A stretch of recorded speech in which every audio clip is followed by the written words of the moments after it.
this is going to be a super short video. This is just a quick introduction to SlidesCarnival. I will link it in the Canvas course for you, but if you are open in Chrome right now, create a new tab and type SlidesCarnival for me. And it should show up as the very first Google response. Go ahead and open that up. And this is a free template gallery. These are like far superior to anything you're going to see in the Google catalog. But basically, these are a ton of really nice looking slide templates that are really going to jazz up your design, and they are free to use. So you've got some filters up here. You can choose anything and everything. You'll notice as I go in here, I want to say I used this one already in here. I have used this one before because I think it's pretty, but this is all I'm going to do real quick is I'm just going to select one. Let's say this one. I like this one. I'm going to click on it. And while I'm here, I can scroll through the design itself and see if it is in fact something I like. It looks pretty fantastic, although the fonts are a little weak on it, to be perfectly honest. That's the first thing I'm thinking. In terms of a student at the back of the class being able to see that, I'm not sure I really like it. So let's go and see if we can find another one that can have a little bit more. Maybe this one looks nice. Let's see. And I want to hopefully say that this is the one I'm going to use because I don't want to make this video longer than it needs to be. This one looks okay. So all I need to do here, and you'll see this is new. I just now noticed this. They have PowerPoint templates too that you can download. So for the Google ones, you're just going to click on the button here. It's going to open. Oh, this is different. So sometimes it's a view only and you have to go, I'll go up here.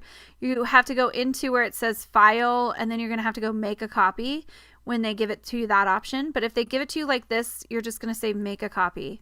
And then what that's going to do is add it straight to your Google Drive. And now you can start manipulating it, changing it to your heart's content.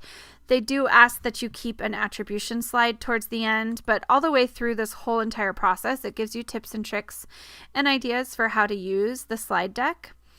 This is all pretty like one-dimensional, so I like that slide though.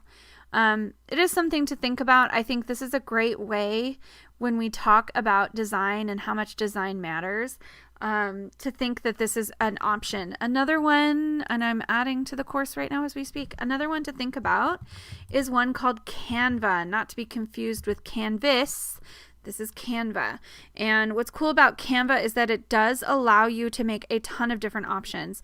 Not only is there infographics here, there's also ways for you to make email headers and slide decks. So if you just click here where it says more, you can see that there was a presentation there as well.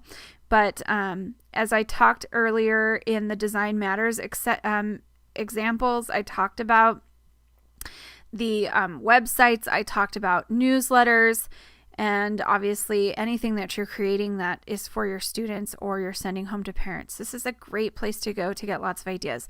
There's a ton of free. So here's the presentation options. If I click on any of these, I like the widescreen options. If I click on any of these, they're going to show you all sorts of really great options. And some are that you have to buy, but then there's a ton here that you can get for free. It's a little bit more bulky to work with in terms of Google Slides. It's a completely different program, but it does give you options for slide decks or creating some sort of presentation tool to show with your students. So just another way to go into it. Another option that we have too, and of course I'll link all these on the Canvas course as well, is Adobe Spark. We've been talking about Adobe Spark in this district for the last year and a half or so, but I want to make sure we mention it one more time. In Adobe Spark, you have the option to make a post, a video, or a page. And in this instance, I think the video option would work, or the post option, or yeah, all three of them really would work. But this is another example of really utilizing tools out there to make your design aesthetic come through. But you know, anytime we think about Adobe products, we think about like Photoshop and the creation of some really high caliber pieces. And that's really what they wanted to do for Spark, was to create something that was free, easy to access for students to just jump in, students and I guess adults alike, to jump in to create some amazing things. So post is basically one image, like what you might put on Instagram or something. Page is a one website page. I think this would work really well in the instance of using it in the classroom to deliver content.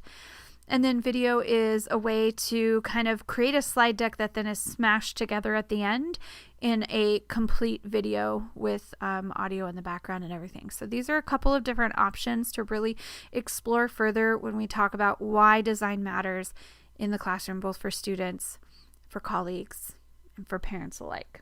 So we're going to stop there because I don't want to add anything more to your plate, but definitely dive into these options and learn more about them.